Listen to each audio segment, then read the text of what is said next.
ગ્રામરમાં unit number 12 subject verb and object. Subject એટલે કે કર્તા, વર્બ એટલે કે ક્રિયાપદ અને ઓબ્જેક્ટ એટલે કે કર્મ. ફ્રેન્ડ્સ આપણે સબ્જેક્ટ એટલે વિષય લઈએ પણ અહીંયા તો શું થશે? સબ્જેક્ટ એટલે કે કર્તા, સબ્જેક્ટ એટલે કર્તા, ઓબ્જેક્ટ એટલે કે કર્મ અને વર્બ એટલે કે ક્રિયાપદ.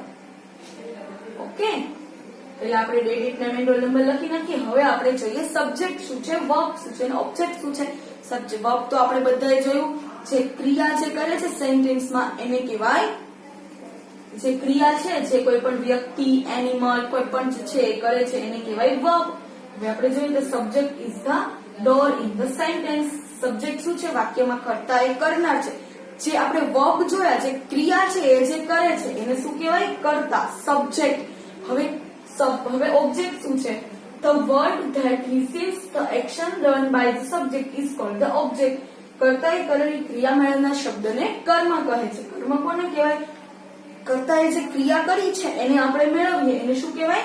કર્મ કહેવાય. જેમ કે I read books, મેં બુક્સ વાંચી, તો આમાં બુક્સ શું છે? કર્મ. I શું છે? સબ્જેક્ટ, ઓબ્જેક્ટ બુક છે અને રીડ છે એ શું છે? વર્બ છે. ફ્રેન્ડ્સ, આપણે અહીંયા ક્વેશ્ચન કરીએ કે મેં શું વાંચ્યું, આપણે શું એટલે કે વોટ આઈ એમ રીડ, તો મેં શું વાંચ્યું, વોટ એમ આઈ રીડ. તો શું થી પ્રશ્ન કરીએ તો આપણને શું મળશે ફ્રેન્ડ્સ? ઓબ્જેક્ટ મળશે. શું અથવા ટુ હુમ, કોને, આવી રીતનો પ્રશ્ન કરીએ આપણને ઓબ્જેક્ટ છે સેન્ટેન્સમાં એ મળી જાય. આઈ રીડ બુક્સ. કર્તા એટલે શું? ક્રિયા એટલે પેલા આપણે કર્તા એટલે શું ઈ જોઈએ તો કર્તા એટલે શું? કરનાર. ક્રિયા એટલે શું? તો કે જે કર્તા કરે છે જે કામ એને કહેવાય ક્રિયા. વર્બ કોઈ પણ કર્તા છે, કોઈ પણ વ્યક્તિ હોઈ શકે, કોઈ એનિમલ હોઈ શકે, કોઈ રિવર, કોઈ પણ વસ્તુ હોઈ શકે. જેમ કે ધ નર્મદા ફ્લોઝ, નર્મદા વહે છે. The Narmada flows very fastly. Narmada ખૂબ જ ઝડપથી વહે છે. તમે નર્મદા શું છે? કર્તા છે. ફ્લો શું છે? એની ક્રિયા છે. બરાબર? તો આ બંને શું થયું? કર્તા અને ક્રિયા. ક્યારેક વાક્યમાં ઓબ્જેક્ટ ના હોય તો પણ એ સંપૂર્ણ સેન્ટેન્સ, આપણે જોયું હતું ને સંપૂર્ણ સમજ ધરાવતું વાક્ય આઈ રીડ, હું વાંચું છું, એ પણ સંપૂર્ણ સમજ ધરાવતું વાક્ય બને છે. Neha tax apples. નેહાએ શું લીધું? એપલ લીધા. તો આમાં ટેક્સ છે એ ક્રિયા છે, વર્બ છે. નેહા શું છે? સબ્જેક્ટ અને ઓબ્જેક્ટ શું છે? એપલ. ઓકે, પછી હું એમ કહું કે ઈરા ટેક્સ મેંગો. ઈરાએ કેરી લીધી, તો આમાં મેંગો શું છે? ઓબ્જેક્ટ. સબ્જેક્ટ શું છે? ઈરા અને ટેક લેવું એ શું છે? ક્રિયા. ઈરાએ ક્રિયા કઈ કરી? મેંગો. ઈરાએ ક્રિયા કઈ કરી? લેવાની. ઈરાએ શું લેવાની ક્રિયા કરી? આપણે શું થી પ્રશ્ન પૂછવાનો? ઈરાએ શું લેવાની ક્રિયા કરી? તો કે મેંગો. ઓકે, તો સબ્જેક્ટ શું છે? સબ્જેક્ટ એટલે કે કર્તા. કર્તા એટલે કે જે વર્બ છે, ક્રિયા છે, એને જે કરે એને કર્તા કહેવાય. હવે કર્મ શું છે? ઓબ્જેક્ટ. તો કે તમે જે આપણે જે ક્રિયા કરી, કર્તાએ જે ક્રિયા કરી એનો શબ્દ જે મળે એને શું કહેવાય? કર્મ. જેમ કે આઈ રીડ બુક્સ, આઈ રીડ સ્ટોરી બુક્સ. મેં સ્ટોરી બુક રીડ કરી, તો આમાં સ્ટોરી બુક શું થયું? ઓબ્જેક્ટ થયું. મેં રીડ કર્યું, પણ શું રીડ કર્યું? મેં ખાધું, મેં જમ્યું, તો હું શું જમી? તો કે હું આજે નૂડલ્સ જમી. તો નૂડલ્સ શું થયું ફ્રેન્ડ્સ? નૂડલ્સ થયું એ નૂડલ્સ ઓબ્જેક્ટ થયું. હું એમ કહું કે મેં આજે મસ્ત મસ્ત લાડવા ખાધા, તો લાડવા શું થયું? ઓબ્જેક્ટ થયું. પછી સબ્જેક્ટ, વર્બ એન્ડ ઓબ્જેક્ટ એવી રીતે આપેલું છે. માય મધર લવ્સ મી. આપણે ઓબ્જેક્ટ ફાઇન્ડ કરવો હોય ફ્રેન્ડ્સ તો આપણે શું થી પ્રશ્ન પૂછવાનો અથવા કોને થી? મારી મમ્મી, માય મધર એટલે મારી મમ્મી, લવ્સ એટલે ચાહે છે, વહાલ કરે છે, મી એટલે કે મને. મારી મમ્મી કોને પ્રેમ કરે છે? તો કે મી એટલે કે મને. આપણે એમ તો ન પૂછી શકીએ મારી મમ્મી શું પ્રેમ કરે છે, મારી મમ્મી કોને? આઈ લવ માય ઇન્ડિયા. હું એમ કહું હું મારા દેશને ચાહું છું, તો હું શું ચાહું છું? નહીં, હું કોને પ્રેમ કરું છું? તો કે મારા દેશને. પછી કોઈ એમ કે આઈ લવ પીસ, મને શાંતિ ગમે છે. જ્યાં શાંતિ હોય એવું મને ગમે. તો હું એમ ન પૂછું કે મને શું ગમે છે, મને અહીંયા પીસ છે, શાંતિ, તો હું શું પૂછીશ? મને શું ગમે છે? તો કે મને શાંતિ હોય એવું ગમે છે. They write poems. તે શું લખે છે? તો કે પોયમ્સ. શું થી પ્રશ્ન કરશો તો શું થશે? શું આન્સર આવશે? પોયમ્સ. રાઇટ શું છે? વર્બ. એ શું ક્રિયા કરે છે? લખવાની. અને ધે એટલે કે સબ્જેક્ટ. ક્રિયાનો કરનાર કોણ? કર્તા.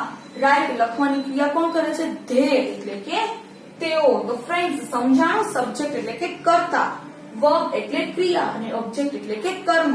ક્રિયા એટલે કે સેન્ટેન્સમાં જે પણ કોઈ પણ વ્યક્તિ, એનિમલ, બર્ડ કે કોઈ પણ જે છે એ કોઈ પણ જે કરે છે કામ એને કહેવાય ક્રિયા. હવે આ ક્રિયા જે કરે છે એને શું કહેવાય? સબ્જેક્ટ. તો આપણે એમ કહી શકીએ ને કે કર્તા જે કરે છે એને ક્રિયા કહેવાય. ક્રિયાના કરનારને શું કહેવાય? કર્તા. અને ક્રિયાનો કરનાર કર્તા, જેની ઉપર ક્રિયા કરે છે, જેની માટે, જેના સાથે એને શું કહેવાય? ઓબ્જેક્ટ. શું અથવા કોનું એવી રીતે પ્રશ્ન પૂછીને આપણને એ મળી શકે. અહીંયા શું કરવાનું છે? Rewrite the sentences in the column below. વાક્યને ફરીથી લખવાના છે કર્તા અને કર્મ મુજબ ગોઠવીને.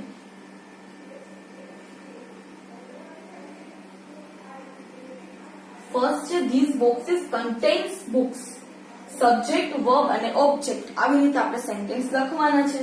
ઓકે, ઇંગ્લિશની સેન્ટેન્સ પેટર્ન શું હોય? Subject plus verb plus object. I eat an apple. મેં, I શું થયું? સબ્જેક્ટ. eat શું થયું? વર્બ. એન્ડ એપલ શું થયું? ઓબ્જેક્ટ. જ્યારે ગુજરાતીમાં શું હોય? મેં સફરજન ખાધું. I સબ્જેક્ટ, ઓબ્જેક્ટ અને વર્બ. એમાં એવી રીતે હોય. ઇંગ્લિશમાં સબ્જેક્ટ, વર્બ અને ઓબ્જેક્ટ હોય. ઓકે, મોટા ભાગે ઓબ્જેક્ટ ક્યાં હોય? સેન્ટેન્સમાં લાસ્ટમાં હોય છે. These boxes contain books. These boxes એ શું થયું? સબ્જેક્ટ. contains એટલે કે સમાવેશ કરવો. આ બોક્સમાં સમાવેશ કરેલો છે. શું સમાવેશ કરેલું છે? શુંથી પ્રશ્ન પૂછે તો શું આન્સર આવ્યું? બુક્સ. તો બુક્સ શું થયું friends? Object. Very good. Books object છે. વર્બ શું છે? કન્ટેન્સ એટલે કે સમાવેશ કરવો. ક્રિયાનો કરનાર શું છે? This box. બોક્સમાં શું સમાવેલું છે? શું ભરેલું છે? તો કે બુક્સ છે. પછી છે the boys flew kites. The boys છોકરાઓ કરતા લગભગ મોટા ભાગના વાક્યોમાં કરતા હંમેશા વાક્યમાં પહેલા જ હોય છે. અહીંયા જો દરેક સેન્ટેન્સમાં કરતા છે. વાક્યનો પહેલો શબ્દ કરતા છે. ધ બોયઝ, બોયઝ એટલે કે સબ્જેક્ટ. ફ્લ્યુ એટલે કે ઉડાડવું. એ લોકોએ બોયઝ ક્રિયા કઈ કરી? ઉડાડવાનું. શું ઉડાડવાનું? પેલા અહીંયા લખીએ ફ્લ્યુ, એમને શું ઉડાડવાની ક્રિયા કરી? તો કે કાઇટ્સ. આપણે શું થી પ્રશ્ન પૂછીએ તો ઓબ્જેક્ટ મળે. શું ઉડાડવાની? તો કે kites. The policeman caught the thieves.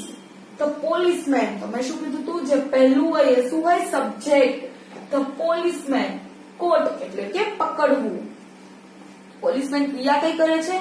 પકડવાની. CAUGHT. પોલીસમેને કોને પકડ્યા? ટુ હુમ. આપણે મેં નહોતું કીધું હુમ થી એટલે કે કોને, શું અથવા કોને એવી રીતે પ્રશ્ન પૂછીને થીવ્સ. The thieves. પોલીસમેને થીવ્સ એટલે કે ચોરોને પકડ્યા. તો અહીંયા પોલીસમેન શું થયું? Subject.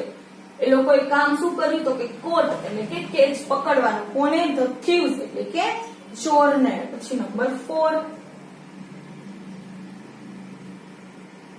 The lady appears happy. The lady શું છે? સબ્જેક્ટ. કેવી? appear. verb અને appears એ શું છે? એનું verb છે. અને happy એટલે કે ખુશ. કેવી દેખાય છે? તો કે happy દેખાય છે. ઓકે, તો verb શું થયું? appear. અને સબ્જેક્ટ શું થયું? the lady. પછી છે I shall become a doctor. મારે બનવું છે. become શું છે? ક્રિયા છે. I shall સબ્જેક્ટ છે. become શું છે? ક્રિયા. અને ઓબ્જેક્ટ શું છે? ડોક્ટર. મારે શું બનવું છે? તો મારે ડોક્ટર બનવું છે. I shall become a doctor. તો I shall શું છે? સબ્જેક્ટ. ક્રિયા શું છે? મારે become. મારે શું બનવું છે? શું થી પ્રશ્ન પૂછીએ તો શું આવશે?